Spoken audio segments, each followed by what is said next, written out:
நம்ம வந்து sticker sheet வந்து ஒயிட் ஷீட்லேருந்து தனியாக எடுத்து பிரித்து வைக்கலாம்.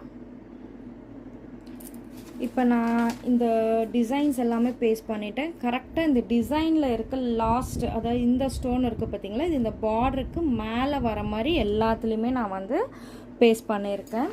ஸோ இது பேஸ்ட் பண்ணதுக்கப்புறம் பார்த்தீங்கன்னா இதுக்கு அடியில் ஆல்ரெடி இன்னொரு கிளாத் இருக்குது, பேக் சைட் கிளாத் இருக்குது. ஸோ அதனால் சம்டைம்ஸ் இப்போ ரொம்ப ஹீட் ஆகி க்ளூ நல்லா மெல்ட் ஆகிடுச்சுன்னா இந்த ஸ்டோன்ஸ் வந்து அந்த ஃபேப்ரிக்கில் ஒட்டுறதுக்கு சான்சஸ் நிறையா இருக்குது. ஸோ அதனால் நம்ம என்ன பண்ணிக்கணும், டபுள் கிளாத் போடுறப்ப எப்போவுமே அடியில் வந்து நம்ம இந்த மாதிரி ஒரு நியூஸ் பேப்பர் டிசைனுக்கு அடியில் மட்டும் நம்ம வந்து இந்த மாதிரி போட்டுக்கணும்.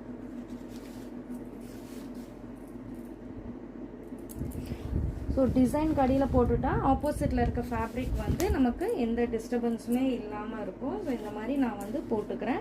ஸோ நெக்ஸ்ட்டு போட்டதுக்கப்புறம் பார்த்திங்கன்னா இது ஒரு நியூ சுடி, ஸோ அதனால் குர்த்தி. ஸோ அதனால் நான் வந்து இப்போ ஃபஸ்ட்டு நான்